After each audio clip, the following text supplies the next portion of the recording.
ইংরেজিতে লাভ বলে, LOVE, কি হয়?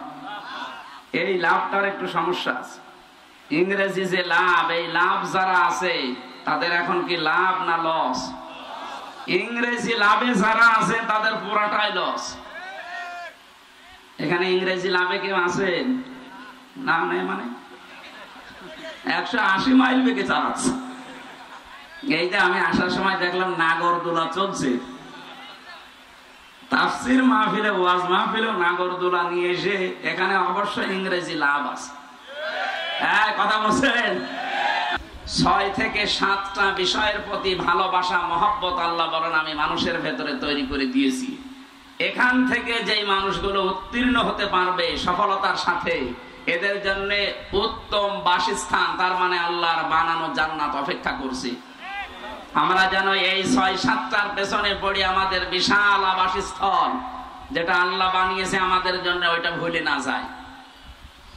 প্রথমে আল্লাহ জানিয়েছেন সুজ্জিনা লিন্নাস, মানুষের জন্য আমি সুশোভিত করে দিয়েছি, আকর্ষণীয় করে দিয়েছি, ভালোবাসার বস্তু বানিয়েছি। হুব্বুশ শাহাওয়াতি মিনান নিসা, 1 নম্বরে ভালোবাসার বস্তু এই দুনিয়াতে মানুষের জন্য স্ত্রী। কি? মেয়ে লোকের প্রতি, স্ত্রীর প্রতি আল্লাহ ভালোবাসা পয়দা করে দিয়েছে। বিশ্ব নবী আয়াতের তাফসীরে নিজেই জানিয়েছেন, পৃথিবীতে 3টা জিনিস আমার কাছে আসলেই ভালো লাগে, আমি খুব ভালোবাসি, পছন্দ হয় আমার কাছে। একটা, প্রথম নম্বরে নারী। কোন নারী আমার কাছে ভালো লাগে? আদ-দুনিয়া কুল্লুহা মাতাউন ওয়া খায়রু মাতাউদ দুনিয়া ইমরাতুস সালিহা, পৃথিবীর সব কিছু সম্পদ, এর ভেতরে উত্তম সম্পদ আল্লাহওয়ালা মেয়ে মানুষ। কি মেয়ে মানুষ? বলেন বলেন। আয়াতের তাফসীরে হাদিসটা আমি পেয়েছি, তাফসীরে কাবীরের ভেতরে আছে। পৃথিবীর প্রথম ভালোবাসার বিষয় নবীজির কাছে, যেহেতু স্ত্রী মানুষ, কিন্তু নবীজি বলেন এই স্ত্রী হলে সবারটা না, এই স্ত্রী আমার নিজেরটা। আমাদের কাছেও স্ত্রী ভালো লাগে, কিন্তু নিজেরটা বাদ দিয়ে অন্যেরটা। অবশ্য ঠিক। আপনি যে বলছেন এলাকায় ইংরেজি লাভ নেই, ও তো চালিয়ে যাচ্ছে। যারা পরকীয়া প্রেমে আছেন, নিজের স্ত্রী বাদ দিয়ে অন্যের সাথে যারা লাইন করেন, আপনার এই চেহারার যে উজ্জ্বলতা, এটা নষ্ট হয়ে যাবে। 2 নম্বরে আপনাকে অভাব ঘিরে ধরবে। 3 নম্বরে আপনি যখন মারা যাবেন, এই পরকীয়া প্রেমের এই অপরাধের কারণে আপনি ঈমান পাবেন না, বেঈমান হয়ে মারা যাবেন। এই জন্য যারা এই গুনায় আছেন, অনেকে এখানে আছে আমি জানি, যদি কেউ থাকেন এক্ষুনি তাওবা করবেন, ওই মহিলার নাম্বার ডিলিট করে দেবেন, ওর সাথে যোগাযোগ, কথাবার্তা সব আজকে থেকে ডিলিট করবেন। কারা হাত তোলেন তো? এই যে 2-1 আছে, আমি হাসির ফরাকি দেই, যে 2-1 হাত তুলেছে, ওর মনে হয় এখন মুসলমানই দেয়। যারা এই কাজে আছি আমরা, অবশ্যই এখানে যদি আমার মনে হয় জিবরাইল আসতো, ধরে ফেলতো। যেহেতু আমাদেরকে সিস্টেম আল্লাহ দেয়নি, নিজেদের থেকে আজকে পাল্টাবেন। মোবাইল হাতে নেবেন, ওই রকম কোন নাম্বার থাকলে, শুধু পুরুষেরা না, নারীদেরও যদি এরকম লাইন থাকে, এক্ষুনি পাল্টিয়ে ফেলবেন। এটা মনে হয় যে দুনিয়ার কাছে আর কি, একটু গল্প সল্প করি, একটু আনন্দ পাই। আরে ভাই, এটা সংসার ভাড়া, দুনিয়ার সবকিছু নষ্ট করার সময়।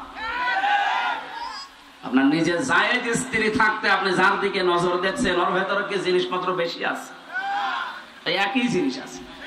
কোন কারণে এই গোনায় যাওয়া লাগবে? আপনার চেহারার সৌন্দর্যতা নষ্ট হয়ে যাচ্ছে। যারা পরকীয়া প্রেমে লিপ্ত, আপনি আমার সামনে নিয়ে আসেন, আমি চেহারা দেখে বলতে পারবো হ্যাঁ এ কাজ চালাচ্ছে।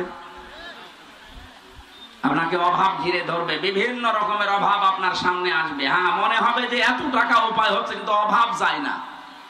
3 নম্বরে সবচাইতে বড় ক্ষতি হবে, আপনি বেঈমান হয়ে মরবেন। নামাজ পড়লেও আপনি বেঈমান হয়ে মারা যাবেন, ঈমান পাবেন না। আল্লাহ হেফাজত করুন, বলেন আমিন। এই গোনাটা সারা দেশে চলছে এখন। আগে আরো বেশি ছিল ভারতের এই সিরিয়ালের কারণে, এখন সিরিয়াল কি বন্ধ হয়েছে? তার মানে এখনো আছে এটা। নেককার মহিলার গুণাগুণ হিসাবে যে সালেহ শব্দটা আছে এখানে, আদ-দুনিয়া কুল্লুহা মাতাউন ওয়া খায়রু মাতাউদ দুনিয়া ইমরাতুস সালিহা। নেককার মহিলা কাকে বলে? নবীজি বলেন ওইটা নেককার যে মহিলার দিকে তার স্বামী যখনই তাকায় স্বামীকে যেভাবেই হোক আনন্দ দেয়। আমাদের মেয়ে লোকের ভেতরে সমস্ত অভ্যাস পাওয়া যায় না। সারাদিন লোকটা পরিশ্রম করে, চাকরি বাকরি করে, ব্যবসা বাণিজ্য, মাঠে ঘাটে কাজ করে বাড়িতে আসে, ওর চেহারা দেখলে ক্লান্তি সব দূর হওয়া দূরের কথা, ক্লান্তি আরো বাড়ে। এই জন্য নবীজি জানিয়েছেন, কোন স্ত্রী লোক যদি তার স্বামীকে আনন্দ দেওয়ার জন্য সাজগোজ করে পরিষ্কার পরিচ্ছন্ন থাকে, যতক্ষণ পরিষ্কার পরিচ্ছন্ন থাকবে অতক্ষণ নফল নামাজের সওয়াব পাবে। এটা অধিকাংশ মেয়ে লোকের ভেতরে আজ পরিবারে নেই। এই জন্য নিজের বউ বাদ দিয়ে অন্যেরটার দিকে মানুষ নজর দেয়। দেখেন বলছে ঠিক, আর মানে মেয়েরা এই কাজ আসলে করছে না। সম্মানিত মা বোনেরা, এটা দুনিয়ার কাজ না। আপনি স্বামীকে আকৃষ্ট করার জন্য আয়নার সামনে বসে সাজবেন, মনে করবেন 10 মিনিট আমি নফল নামাজে আছি। জোরে বলুন সুবহানাল্লাহ।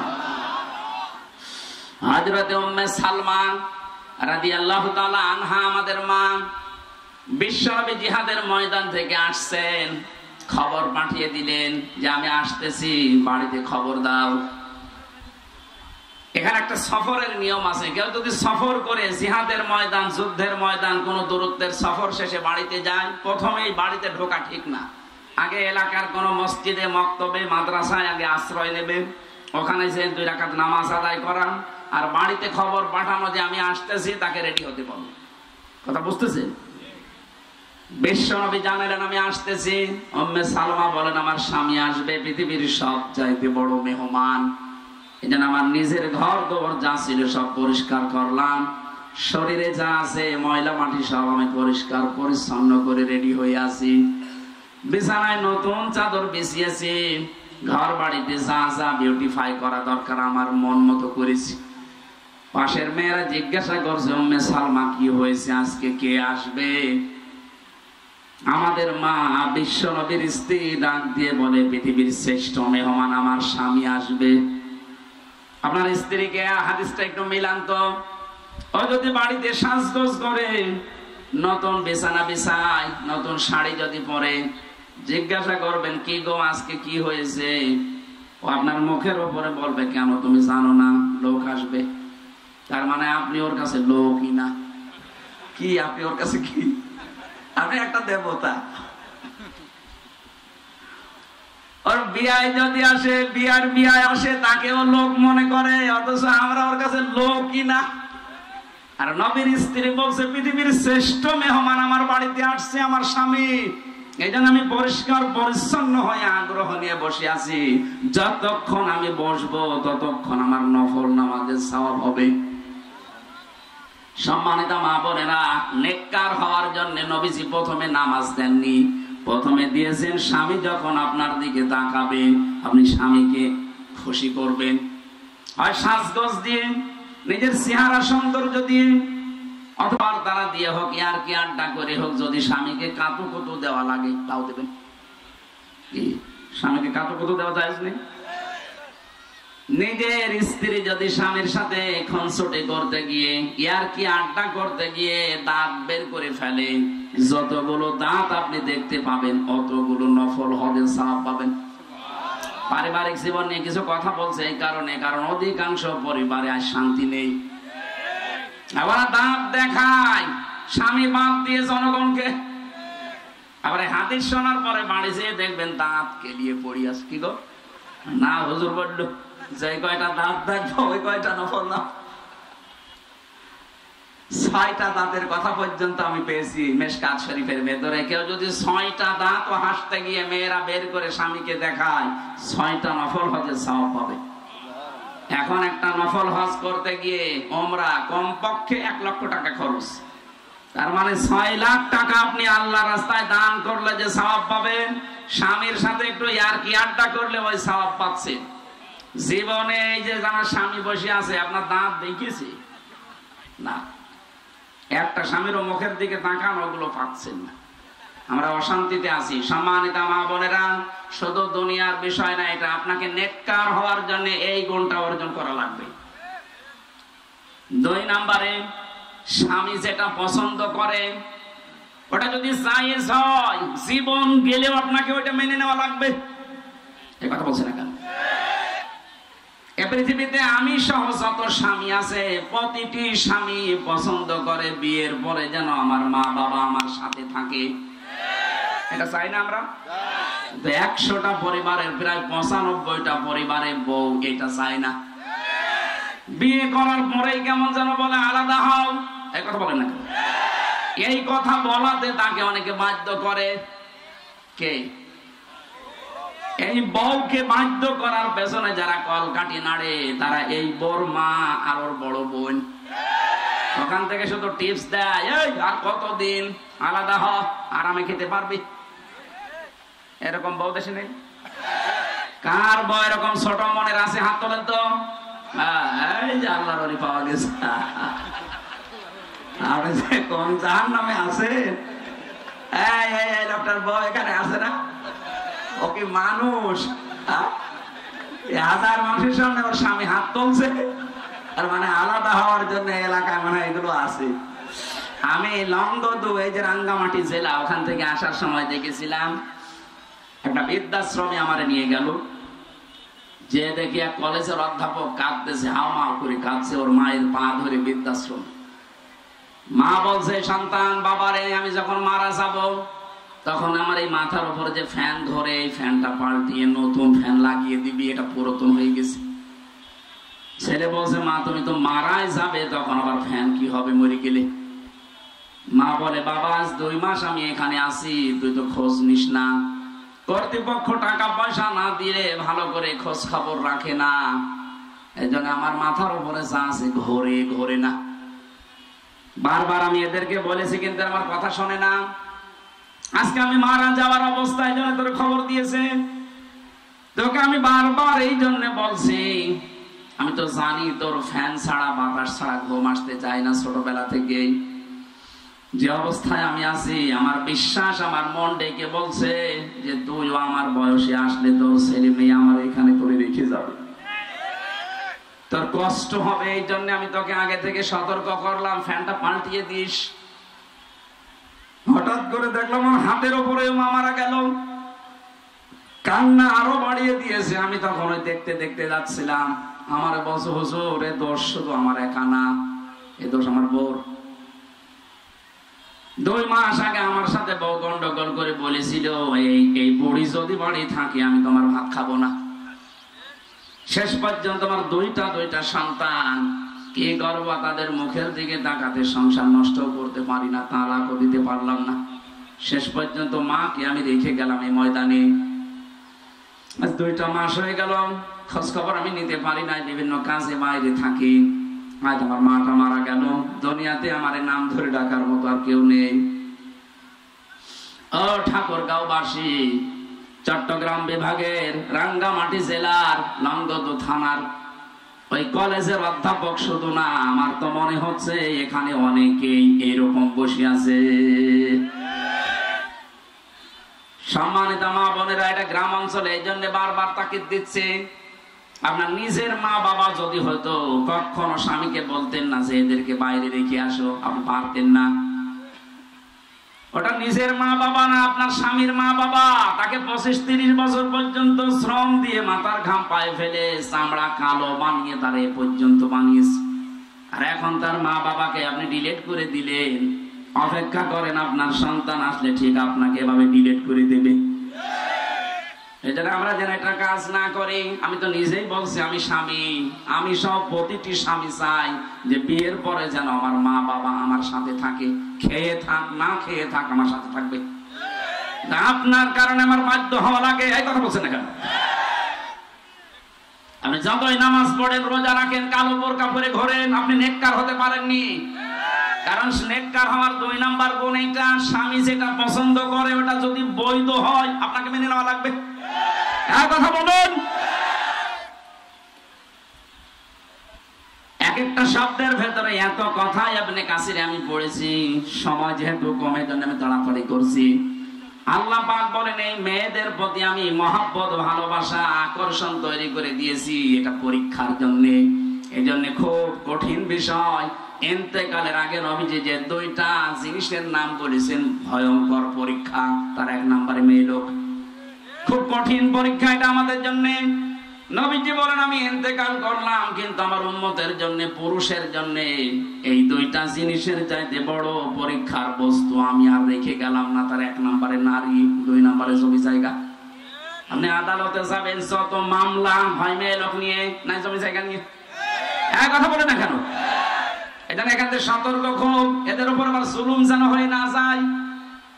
আমরা যারা স্বামী আছি, স্ত্রীদেরকে যদি আমি কোনো সময় শাসন করি, মার্জিত ভাষায়, সম্মানজনক ভাষায় তাদেরকে সতর্ক করা লাগবে। কারণ মেয়ে লোককে আল্লাহ বানিয়েছে বাঁকা হাড় দিয়ে, যত সোজা করতে যাবেন ও ছাতা ভেঙে যাবে। এই জন্য যে অবস্থায় আছে অবস্থায় থেকে তাদের কাছে কাজ নেওয়া লাগবে। নবীজি মুহাম্মদ রাসূলুল্লাহ পর্যন্ত তার স্ত্রীর সাথে একটা বিষয় নিয়ে প্রায় 29 দিন কথা বলেননি। আর আমরা তো সাধারণ মানুষ, এজন্য আমরা খুব সতর্ক এদের ব্যাপারে। যেহেতু ওরা বাঁকা হাড়ের তৈরি, আপনি সোজা করতে গেলেও হবে না, ও বাঁকায় থাকবে। ও কাঁচের পাত্রের মতো, যেভাবে হোক তার খুব আগোছালো ভাবে আস্তে আস্তে যেভাবে হোক পরিষ্কার পরিচ্ছন্ন করে রাখা লাগবে। বেশি ঝামেলা করে জোর করে যদি আপনি মাছতে যান, দেখা যাচ্ছে ভেঙে গেছে কাজ। আল্লাহ আমি সহ যারা আছি আমাদের পারিবারিক জীবনে যেহেতু এর প্রতি একটা মহব্বত তৈরি করে দিয়েছে আল্লাহ নিজে, আর এই পরীক্ষায় আমরা যেন ফেল না করি, উত্তীর্ণ হতে পারি, বলেন আমিন। দুই নম্বরে বলো বানি না। আল্লাহ পাক বলেন আমি তোমাদের সন্তানাদি এগুলোর প্রতি মহব্বত ভালোবাসা তৈরি করে দিয়েছি। এই আয়াতটাই সব বানিন শব্দের ব্যাখ্যা আমি পড়েছি সূরা মুনাফিকের 9 নম্বর 10 নম্বর আয়াতে। এই ভালো করে শুনবেন, এটা আজ আমাদের জীবনটা ধ্বংস হয়ে যাচ্ছে এই কারণটাই। আল্লাহ পাক বলেন ইয়া আইয়ুহাল্লাযীনা আমানু লা তুলহিকুম আমওয়ালুকুম ওয়ালা আওলাদুকুম আন যিকরিল্লাহ ওয়া মান ইয়াফআল যালিকা ফাউলাইকা হুমুল খাসিরুন। ওই যারা ঈমানের দাবি করো, ভালো করে শোনো, তোমাদের সন্তান আদি আর সম্পদ আদি এগুলো যেন আল্লাহর জিকির থেকে, আল্লাহর বিধান থেকে তোমাদেরকে গাফেল করে না রাখে। যারা এরূপ করবে তারা ক্ষতিগ্রস্ত হবে। এখানে আমি সহ প্রত্যেকের ভেতরে যেহেতু সন্তানের মহব্বত তৈরি করে দিয়েছে কে? বলেন বলেন। তাদের প্রতি আকর্ষণ, ভালোবাসা, মায়া, সৌন্দর্য এগুলো সব আল্লাহর বানানো। এই জন্য সতর্ক আল্লাহ করছেন। এদের পেছনে থাকতে গিয়ে এদের জন্য উপায় অন্তর করতে গিয়ে যেন আমি আল্লাহর বিধান ভুলে যেও না। প্রত্যেকের অবস্থায় আমাদের এক, এটা আখিরাতের সাথে সম্পর্কিত। কোন মানুষের জন্য তাকিয়ে তাকে আরামে রাখবেন সন্তানাদি, পরবর্তী প্রজন্ম যারা তারা আরামে থাকবে, তারা খেয়ে পরে খুব সুখে শান্তিতে কাটাবে। এই জন্য নিজে অনেকে আমরা বৈধ পথ বাদ অবৈধ পথে ইনকাম করি। কথা বলে না কেন? বৈধ পথে যতটুকু পারা যায় অতটুকু নিয়ে যদি আপনি সন্তুষ্ট থাকতেন, পরিবারে আমার আল্লাহ শান্তি দিত।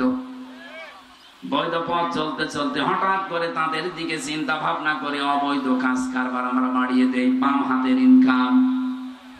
আপনি আপনার স্ত্রীকে, আপনার ওই ছেলেকে, মেয়েকে একটু জিজ্ঞাসা করেন তো গোপনে, যে তোমাদের শান্তির জন্য আমি কিন্তু আল্লাহর বিধান আদি সব ভুলে গিয়ে বিভিন্ন রকমের উপায় অন্তর করছি, ডান বাম নেই, সব আমি হালাল করে নিয়েছি। আমি 1000 টাকা ছেড়ে রাখি, আমি 1000 টাকায় প্রতি মাসে মাসে 1200 টাকা করে পাই না? এলাকায় সব নেই? এই সুদ আছে এলাকায়? এই যে টাকা ছেড়ে রাখে, টাকা আসে, 1000 টাকা দিলে 1100 টাকা করে দেয়। এটা মায়ের সাথে জেনা করার শামিল। আরে ভাই, যে লোকটা মায়ের সাথে জেনা করে আসলো, ওই লোকটা নামাজ পড়লে কবুল হবে? এই অপরাধ যারা করছেন এখনই আপনি বাদ দিয়ে দেবেন। ঘুষ খায় মানুষ, অবৈধ রাস্তায় টাকা লাগায়, মানুষকে যে ফাঁকি দেয়, বিভিন্ন জায়গায় সিন্ডিকেট তৈরি করে ব্যবসায়ী যারা আছে, এরা ফলের ভেতরে বিষ লাগায়, ঔষধ দেয়, কীটনাশক দেয়। আজকে আমি ডাইরেক্ট ফতোয়া দিচ্ছি, বাংলাদেশে যারা সিন্ডিকেট তৈরি করে যে সমস্ত দোকানদাররা ব্যবসায়ীরা মানুষকে কষ্টে ফেলার জন্য চেষ্টায় আছেন, বেশি মুনাফা নেওয়ার জন্য চেষ্টায় আছেন, আপনি পৃথিবীর শ্রেষ্ঠ জালেম। এটা সূরা মায়েদার 32, 33, 34 নম্বর আয়াতে আছে। তাম দুনিয়ায় যারা মানুষের ব্যবহারিক জিনিসপত্র, যেগুলো ফসলাদি বলেন, ফল ফলাদি বলেন, ব্যবহারিক যে জিনিস যেগুলো লাগে, এইগুলো যদি সিন্ডিকেট করে করে দাম বাড়িয়ে দিয়ে মানুষের কাছ থেকে ডান বাম নেই বাবা শাহজালাল সব হালাল করে আপনি এভাবে উপায় করতে থাকেন, আপনি আল্লাহর দরবারে শ্রেষ্ঠ জালেম হয়ে কিয়ামতে উঠবেন। কার জন্য উঠছেন? আপনার ছেলের জন্য, স্ত্রীর জন্য, মেয়ের জন্য। আপনার এই অবৈধ সম্পদ তারা ভোগ করার জন্য দুই পায়ে খাড়া আছে, কিন্তু এই অবৈধ ইনকামের জন্য যে গোনাটা, এই গোনা ভোগ করার জন্য কেউ রাজি না। আমরা কি এরকম পাগল কেউ আছি? না। পাগল যদি এরকম কেউ থাকে আজকে থেকে ভালো হয়ে যাব। আমরা পাগল কি হব? ভালো হয়ে যাব। আল্লাহ বললেন আকর্ষণ করে দিয়েছি, এই আকর্ষণের পরীক্ষায় তুমি যেন ফেল হয়ে যেও না। এরপরে আরো কয়েকটা জিনিসের নাম দিয়েছে, আল কানাতিরিল মুকান্তারাতি মিনাজ যাহাবি ওয়াল ফিদ্দাতি, স্তূপকৃত সোনা রূপা এগুলোর প্রতি মানুষের মহব্বত আছে। ওয়াল খাইলিল মুসাব্বামা, সুদর্শন এবং খুব দ্রুত গতিতে দৌড়াতে পারে এইরকম ঘোড়া, তার মানে এটাকে আপনি মোটরসাইকেল বলতে পারেন, প্রাইভেট কার বলতে পারেন, বড় বড় বাস অথবা এরোপ্লেন, এসব মুসাব্বামাতিল খাইলের ভেতরে আছে, যেগুলো দ্রুত গতিতে যেতে পারে মানুষ, এগুলোর প্রতি মহব্বত ভালোবাসা আল্লাহ তৈরি করে দিয়েছে। এইগুলো করতে যে আমাদের বিশাল আখিরাত যেন আমরা নষ্ট করে না ফেলি। গবাদি পশু পাখি, ক্ষেত খামার, এগুলোর প্রতি ভালোবাসা আল্লাহ বলেন আমি বানিয়েছি। যালিকা মাতাউল হায়াতিদ দুনিয়া, এগুলো সব দুনিয়ার সম্পদ। এগুলো কি? সব দুনিয়ার সম্পদ। এইগুলো পৃথিবীতে একটাও স্থায়ী না। আপনি এখনই চোখ বন্ধ হয়ে গেলে এগুলো সব হাতছাড়া হয়ে যাবে। আল্লাহু ইনদাহু হুসনুল মাআব, আমি আল্লাহর কাছে আছে উত্তম বাসস্থান, এর চাইতেও আমি উত্তম জিনিস বানিয়ে রেখেছি তোদের জন্য। ওল আউনাব্বিউকুম বিখাইরিম মিন যালিকুম, নবী আপনি ওদেরকে বলেন এর চাইতে ভালো কোন সংবাদ আমি তোমাদেরকে জানাবো। লিল্লাযীনা তাকাউ ইনদা রাব্বিহিম জান্নাতুন তাজরি মিন তাহতিহাল আনহার, যারা তাদের রবকে ভয় করে এই সাতটা জিনিস থেকে দুনিয়াতে বেঁচে বেঁচে চলতে পারবে, তাদের জন্য আল্লাহ বাগান বানিয়েছেন যার তলদেশ দিয়ে নদী আর নহর প্রবাহমান থাকবে।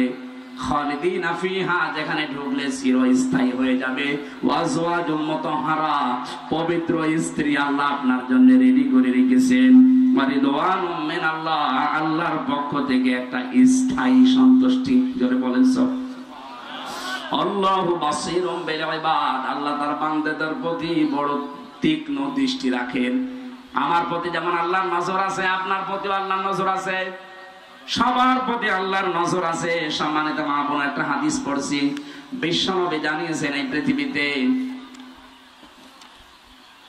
নামাজ যাদের কবুল হয় না, মেয়েরা আছেন, নামাজ যাদের কবুল হয় না, এক নম্বরে যারা ওড়না ছাড়া নামাজ আদায় করেন তাদের নামাজ হবে না যদি চুল নামাজের ভেতরে বের হয়ে যায়।